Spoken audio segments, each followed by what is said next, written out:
ready to laugh the night away when comedian Russell Peters heads to Treasure Island. Don't miss this hilarious and unapologetic comic when he takes the stage at the Island Event Center November 29th. Tickets go on sale this Friday at 10. You can get yours at TICasino.com. You're listening to Fan. This is 9 to noon. It's typically Paul Allen and Eric Nordquist who are great at their jobs. Today, it is Alec Lewis and Brett Blakemore. My name's Alec Lewis. I cover the Vikings for The Athletic, usually, but I also, I guess, talk for 3 hours or try to act like I know what I'm talking about. I cover the Vikings day to day. So this is my wheelhouse, and I wanted to save this last hour.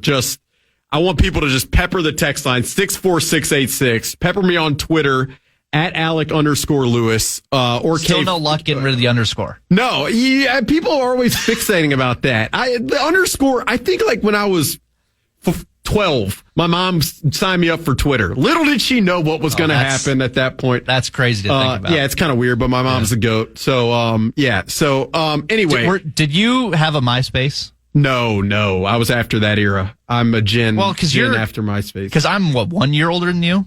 I'm 27. Yeah, I'm 27. Okay. So same age. I've had the tail end of MySpace. Okay. The top 8. Oh, yeah. Having a music as your thing. Anyways, I'm going on a side trail.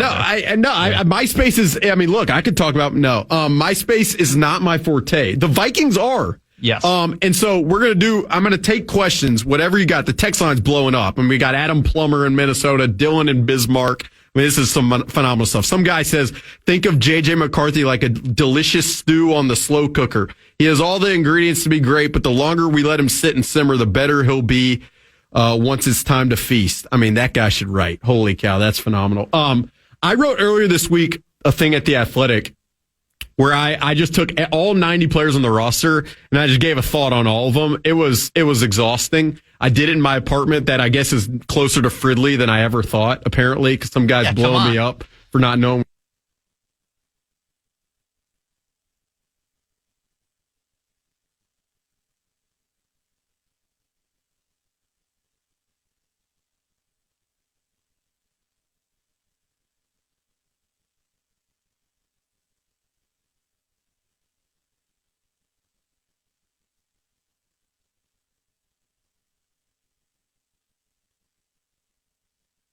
Like probably Jaron Hall, to be honest with you. They'll probably give him the development time if possible. Probably a lot of Nick Mullins. They have not used a ton of starters in the past in the preseason, so probably those two. And then I would expect, the J.J. McCarthy work that he gets in Cleveland and joint practices, I expect that to be gigantic. And I expect him to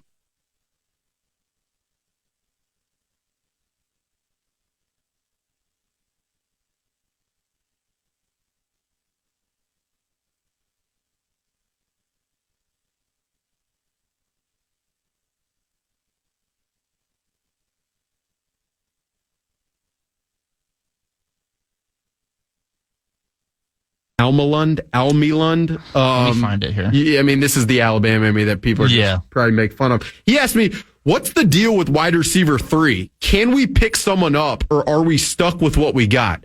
I got to be honest, Tim. It is that's a question that I've been asking, both to people internally with the Vikings and also just, to friends, to myself.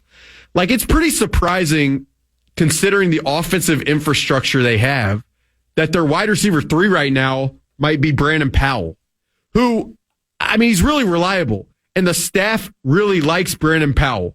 But can he really be your go-to wide receiver 3?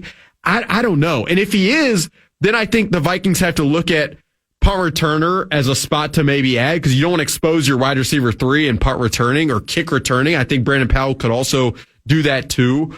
Jalen Naylor has been so injured. He was not present in mandatory minicamp with an illness. He's had leg stuff. He had a concussion towards the end of that last year. Every time I see him, he's interesting to me, but I don't know. I don't think you can have trust there. Trent Sherfield, they signed. He's a run blocking first type of guy, but I don't think he's blown, from what I know, I don't think he's blown away the staff in what he's shown in OTAs and minicamp. So that wide receiver 3, it's a very interesting spot. In free agency, they have money to spend, And I was going to ask Pete Burstich earlier, like, if you were to spend this money on one position, what are you spending it on? And I mean, to me, it might be wide receiver 3. Like, Hunter Renfrow can at least get open. I know that. He can't run block at all. So you'd be in a really pass heavy 11 personnel set. But that's a great question, Tim. And it's something with the competitions for training camp, we'll talk about cornerback. We will talk about the offensive line. We'll talk about the defensive line. But wide receiver 3 is a sneaky, just to me, a pretty important question. How's the rookie kicker looking? Is the hype real? Tyler from Fargo. Thanks for listening, Tyler. Appreciate you listening in Fargo, which is much closer than I probably know because I don't know anything about it. Fargo's a decent haul. Yeah. Yeah, okay. Do the Dakotas actually exist? No, there goes Tyler. Yeah. No, Tyler, I'm joking. I really appreciate your support, and you probably live in a nicer place than I do. How's the rookie kicker looking? Will Reichard from Alabama. Really, really good. This guy has been everything they would have hoped for when they drafted him in the 6th round. Kickers never have major statures, but the consistency of this guy is something I compared him in my 90 thought thing to like the scratch golfer who, when he mishits it, it's more surprising. I mean, it like blows you away. It's like, oh man, Jimmy, who's a scratch golfer, played college. Alex Case, who's a scratch golfer, when he mishits it, you're pretty surprised. So I know the staff's been really excited. I fully expect him to win that competition, to be the Vikings kicker this year. And some might ask, well, it's just training camp. Well, I mean, this guy kicked in the highest pressure situations at Alabama. He is, as a guy from Alabama who watches a lot of Alabama games, he is as good of a kicker as Nick Saban had. So I don't really worry about him in that regard. To me, the special teams competition that's going to be more interesting is punter. Ryan Wright had a phenomenal rookie year and an abysmal second year. They brought in this guy, Seth Vernon, who was an undrafted free agent. He's got a really good leg, and I think he can win this job. I'm not going to predict that at this point, but that to me, they will duke it out in training camp. So I appreciate the question, Tyler from Fargo. I did not mean to throw a stray at Fargo. Trust me. I mean, Fargo, I would love to see a North Dakota State football game. Tim, who asked the question earlier, it is Ma Lund. He said, don't feel bad. It's remote for being in the Twin Cities. So I appreciate you clarifying that. I think there's a little sarcasm. Yeah, probably so. Gonna hit a couple more questions and then we'll keep it rolling until 11:30 when I'm going to bring in JJ McCarthy's high school coach, who will have some awesome stories for us. Let's see here. Are we kidding ourselves thinking Sam Darnold is the starter on this team? John from Hastings. No. I mean, he's going to be the starter week 1 unless something crazy happens in the form of injury or just some outlandish performance in training camp. He's looked good. He's the most experienced. He's the most athletic. And I still, as I talked about and raved about at the beginning of the show, I think he has untapped upside. So I don't really think a ton more needs to be said there. Kevin O'Connell said he'd be the starter when he spoke to the media last week, but if you'd been listening or reading anything from any of the local beat writers, you would have known that was probably the likely outcome. Last one here, and then we'll go to break. I'm Alec Lewis. I cover the Vikings for The Athletic. You listen to The Fan. Last Vikings question until we go to break. Can the Vikings be successful if they emphasize free agency versus the draft? They haven't added in many players in the draft. Craig, who's listening in Boston. First, Craig, thanks for listening all the way in Boston. That's a long way away. That is awesome. I love Boston. It's a great place. Can the Vikings be successful if they emphasize free agency versus the draft? Well, they can be more successful now, considering they're going to have a quarterback on a rookie contract. So you have way more money to allocate and big money to spend than you would have had you had Kirk Cousins and paid him what they had. So I think that's important to mission. But I mean, really, Craig, like the draft is pretty much everything. The more young players who are really talented, the Jordan Addisons of the world, the hopefully Dallas Turns of the world, the more of those guys you have that you're paying as little as possible, the way that the Detroit has paid Aiden Hutchinson and Penei Sewell and Amon-Ra St. Brown on rookie contracts over the past few years, like the better off you're going to be in terms of what you can do with the roster. So the draft's important. Quasito Fomensa has, I would say, I mean, look, I think the draft is really hard in general. So I don't want to minimize the misses that he had in 2022, but I also did a whole story on The Athletic about how random the draft is. So I lean heavily into that. But it's going to be important if they're going to want to keep riding this thing out. So those are some Vikings questions. We're going to come back and hit a ton more. You're listening to KFAN. I'm Alec Lewis, filling in for Paul Allen. This has been a blast. We got 40 minutes left. Keep hitting the text line 64686 or on Twitter at Alec_Lewis. We'll get to more Vikings questions when we come back. Hailed as the nicest man in stand-up, 2021 Grammy-nominated comedian Nate Bargatze is headed to the State Fair Grandstand. And you can see him on the Be Funny tour as he takes the stage Saturday, August 24th. Limited tickets still available. For more info and to secure your tickets, KFAN.com, keyword calendar. Welcome back to 9 to noon. You're listening to The Fan. My name is Alec Lewis. I cover the Vikings for The Athletic. Filling in today for Paul Allen. Really appreciative that he is allowing me to do this, and so are Chad and all the people up top who run the committee here, I would say. Going to hit a couple more Vikings questions, just rapid fire. And then Brett, who is producing and done a phenomenal job with me today, and I really appreciate it. We're going to play a quick game, okay? Like a 10-minute game. And then we're also going to have J.J. McCarthy's high school coach at 11:30. So stay for that. That's kind of the icing on the cake for the show for me. Derek asked, how does Kyrie Jackson look? Well, what I saw from him in OTAs, he looks tall, athletic, but he was also not really present in mandatory minicamp. The team told me that he was out with an illness. So if I'm power ranking like guys I'm looking forward to see in training camp and want to evaluate and analyze, he's up on the list. He's the 4th round cornerback from Oregon. Big shoulders. Yeah. Really, really interested to see if he can kind of crack that cornerback mix. Brandon from New Mexico. Any of the undrafted free agents turn your head? None that I would say even remotely close to Ivan Pace last year. Some names to watch. Gabe Murphy from UCLA, short arms, but really athletic as an edge rusher. I'll watch him. Cornerback Dwight McLaughlin from Arkansas. He's one to watch. And then maybe Owen Porter, this edge rusher from Marshall, kind of frisky, maybe a little bit of a special teams guy, another guy to keep your eye on. Alec, listening from KC, this guy mentioned the Kansas City Royals. Who gets the most touches behind Aaron Jones? Ty Chandler, not even close. Who is your opinion in the most underrated player position for this upcoming season? Max from Egan. Good question. The most underrated player. I mean, Jordan Addison isn't underrated, but I was blown away by how he looked this spring.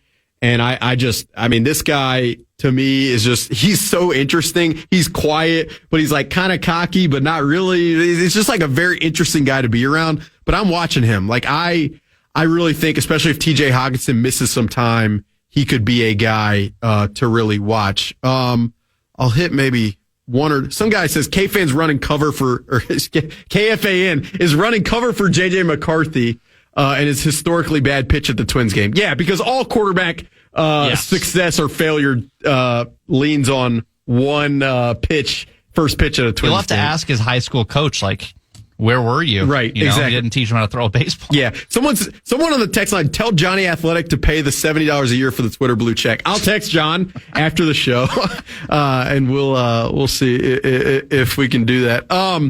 No, I appreciate all the questions on the text line, 64686, and the questions that I got on Twitter at Alec_Lewis. Really appreciate that. I mean, people listening from all over the place. John in Plymouth. I mean, it blows me away. Some guy, Curtis from Mankato. I mean, man, Dakota and Mankato. It's weird to wrap your head around. It's some guy from Minnewacan, North Dakota. I don't know if I said that right, but You're gonna get some text. I don't know. I might be getting trolled. But Brett, we got this game that you had this idea before we started. It's Vikings adjacent game. Yeah. We're gonna bring on JJ McCarthy's high school coach in 10 minutes, but we got 10 minutes to play this game, and you're probably gonna stump me and make me look dumb as I usually do, frankly. So whatever you got, I'm gonna let you. So you put out the 90 players' thoughts on the Athletic. Yeah, on the Athletic. I did a story earlier this week where I gave a thought on every single player on the roster. Well, I thought why not just spin a wheel 1 to 99 and see if you can tell me what player number that is, and also your thought on that player. All right. From that story. So let's go ahead here. Is the biggest wheel of all time? What do we got? Well, it's got 99 slots. 62. Can you tell me about number 62? Well, I don't know 62. This is a trick question because there is no 62. All right. See, I was going to say, so you're stumping me from the beginning. I appreciate that. All right, hang on. That's funny that's the first one it lands on. There's no number 62. I was going to say, I can get most of these numbers, I think. 27. That's Dwayne McBride. Yes. How about that? Yes. Good job. He was the 7th round pick, UAB running back. I can't remember what I wrote for him. Hold on. He definitely looks a little more slimmed down this year, is what I would say, and early in the spring. And part of me I think he had a year to be on the practice squad and learn. That was really important for him. He might have switched numbers. 27, I'm kind of second guessing myself. You wrote, his roster spot or practice squad role may hinge on his performance in preseason games. Yeah, I think if he gets opportunity in preseason, like he was a guy who, if you watched his tape at UAB, I wrote this long story about him last summer because I was bored, and he would just mow guys over in the CUSA. It was phenomenal to watch, but really interesting guy, cousin of Jalen Carter, the first round pick from Philly, but he's probably like competing for that 3rd, 4th running back with Myles Gaskin, Kane Nwangwu. So yeah, I'll let you spin the wheel again, but nice first one. Go Blazers. Some action. That's a different conference.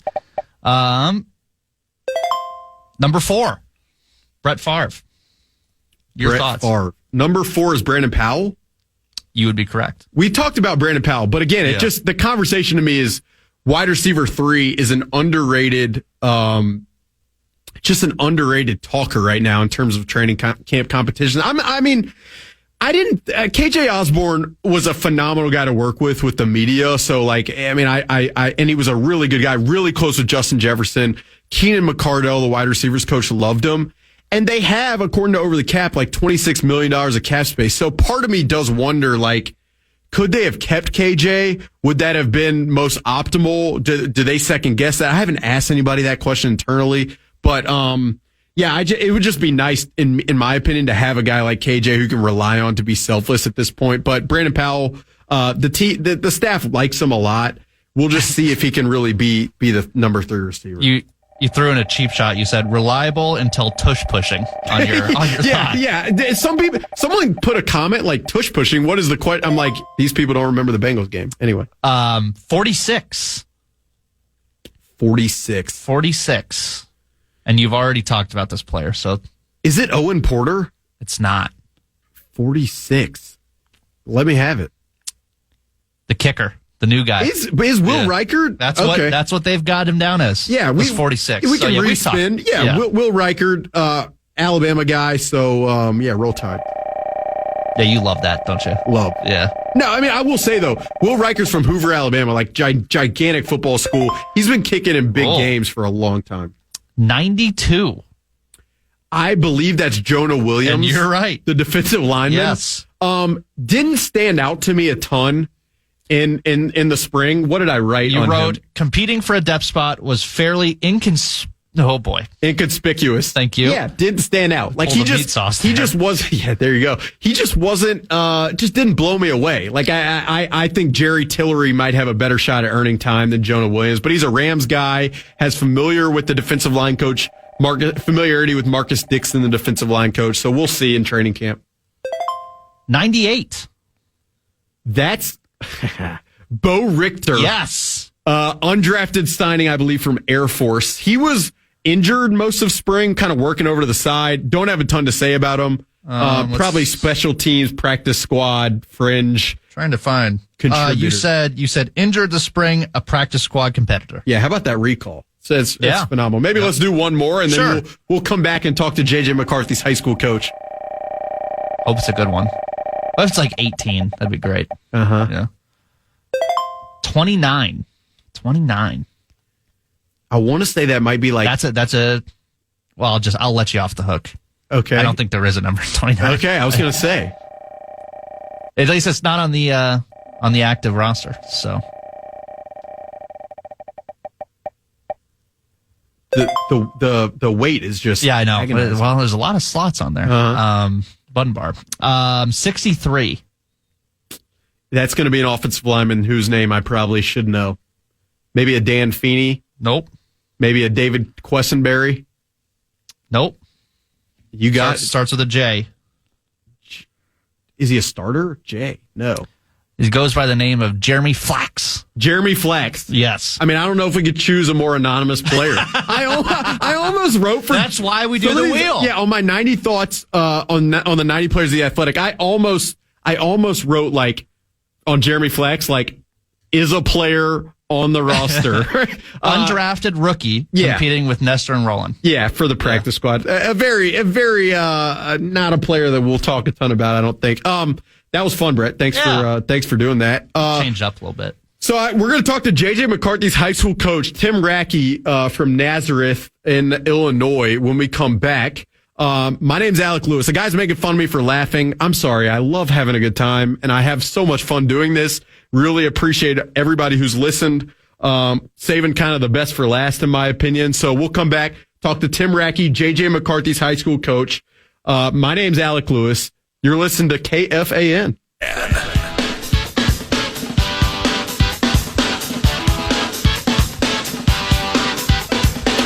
Welcome back to 9 to noon. This is The Fan. My name's Alec Lewis, filling in for Paul Allen. Really appreciate you guys listening today. Really excited. I saved this for last because I thought it'd be the most fun. Excited to bring in Tim Racki, who coached J.J. McCarthy in high school at Nazareth in Illinois. Tim and I spoke right after the draft. I loved the conversation, and I thought the listeners would love it too. Tim, how you doing? I'm doing great, Alec. Thanks for having me on. How have you been? Of course, I've been good. It's been fun watching your former player out at practice every week. I wish I was like standing next to you during it so you could give me the analysis of it. I'll start with this because I think people here will just love the perspective. Someone comes up to you on the street or on the sideline or whatever, and they know you coach JJ, and they ask you, what was it like coaching JJ McCarthy? What is your response to that? It's a quite a long response. I mean, it was a blessing for me, when he came in, he was mature beyond his years, even as a seventh grader. The kid was focused and beyond his years. And you talk about his mom and dad, Jimmy and Megan, just killed it. They raised a great kid. I mean, humble, selfless, respectful, and this kid had the spotlight on him even when he was, in seventh grade. I mean, he got an offer from Iowa State before he even put on a Nazareth helmet in high school. So there were very high expectations on the young man, even coming into high school, that he handled just flawlessly. But it was a dream coaching him. I mean, a coachable kid, like I said, down to earth. Teammates loved him. His leadership, how he handled receivers, the huddle, the whole 9 yards. So everything that you're getting to see in Minnesota now, I was blessed to see him, growing up through his high school years, college years, and here we are now. Can you remember the first time you heard about him, like as a kid in the community? Yeah, his dad. We have a great program here at Nazareth in Illinois, and so his dad, they live bike riding distance from our school. So his father knew that during the spring, my kids our football team would just have like an open gym on the football field on Friday mornings. And he caught wind of that from some of the older dads, because JJ always wanted to play with older kids in order to get better.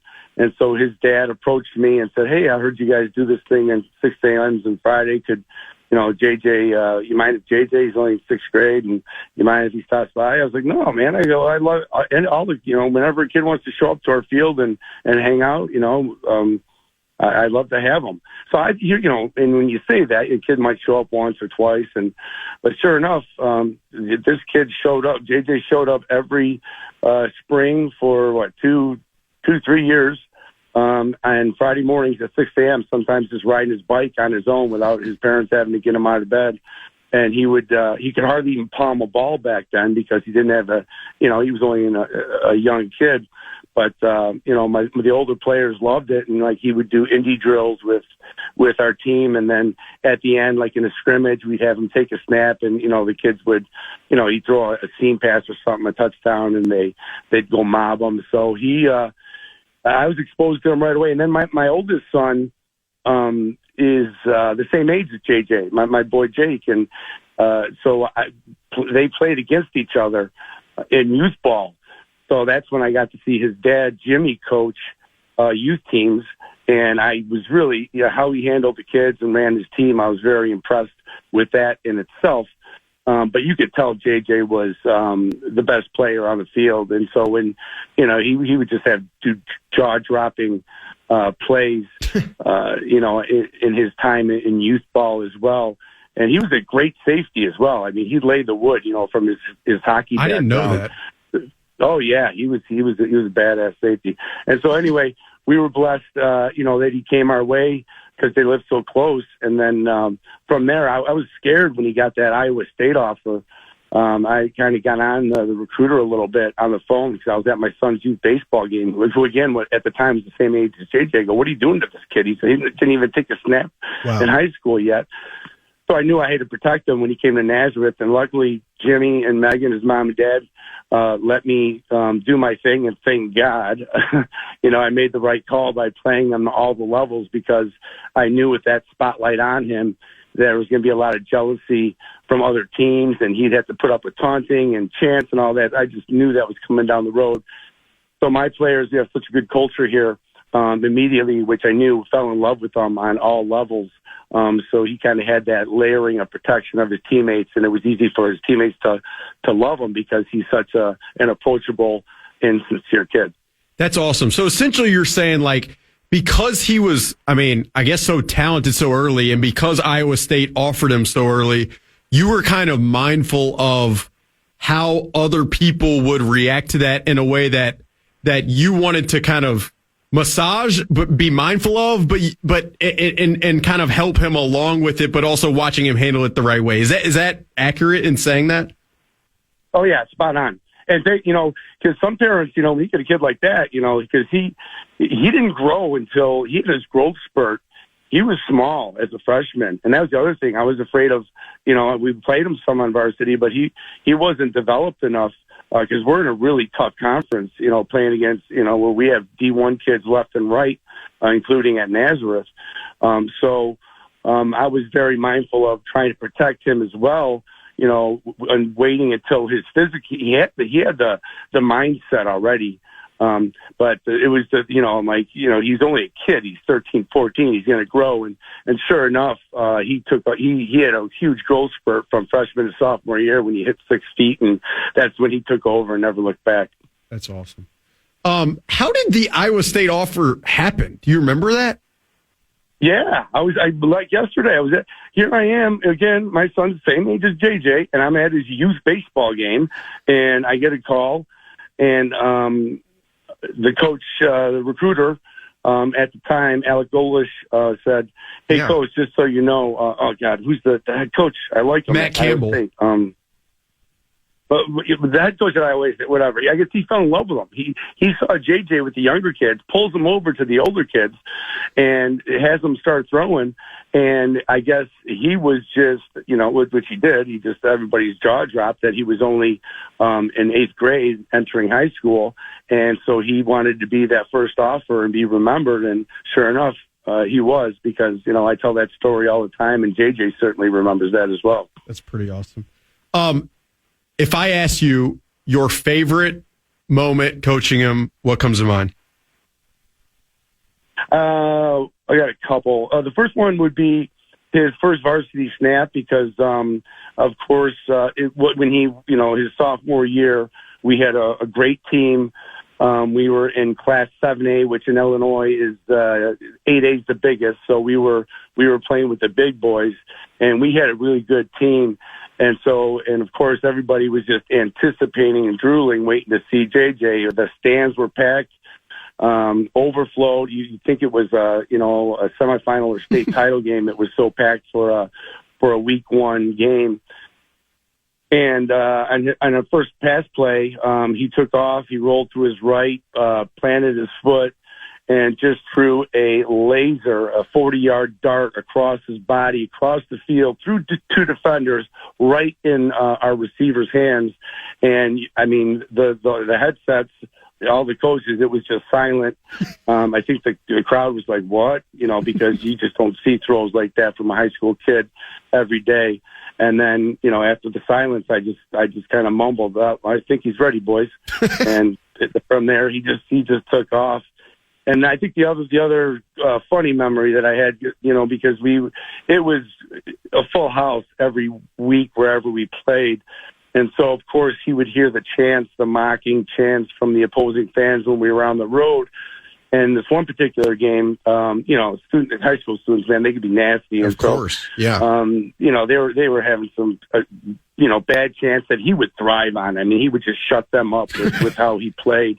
But then after the game, we're walking through the home side, and all of the kids from that student section that were just chanting and just giving it to him and being inappropriate are now wanting to take selfies with him, get his autograph. Incredible. And he's complying. And so I grab him, I go, "Did you hear what they were chanting? Get your ass on the bus, man." And he goes, "It's all good. It's all good, man." So it's incredible. I think I asked you this when we talked right after the draft, but obviously then with every highly touted player, there are knocks, there are people who nitpick, etc. Like when you hear the people saying like, he didn't throw a lot at Michigan, or can he, you just told the story about the 40-yard laser, but like what is your response sometimes when you hear some of like that type of critique of him? Well, I'm a coach, so I know, and plus, having coached him as well, and obviously we threw the ball a ton because of how gifted he was, but he is, what you don't see is how much time, I guess you guys are seeing it now because I know he's going to be living in the Vikings facility studying. He did that as a freshman all through high school and at Michigan. He adapts to the offense. He is all about, what am I required to do in order for the team to succeed? It's not about, I need to throw for 400 yards. If I do, great. But what do I need to do with what I'm surrounded with in order for this team to succeed? He did that at Nazareth. He did it at Michigan. He's going to do it with the Vikings. Just for you to know that this guy you coached, and obviously have the reverence for, just listening to you talk. To see what he accomplished in Michigan, and then to watch the opportunity he now has in Minnesota. What has that been like for you, just to observe it all?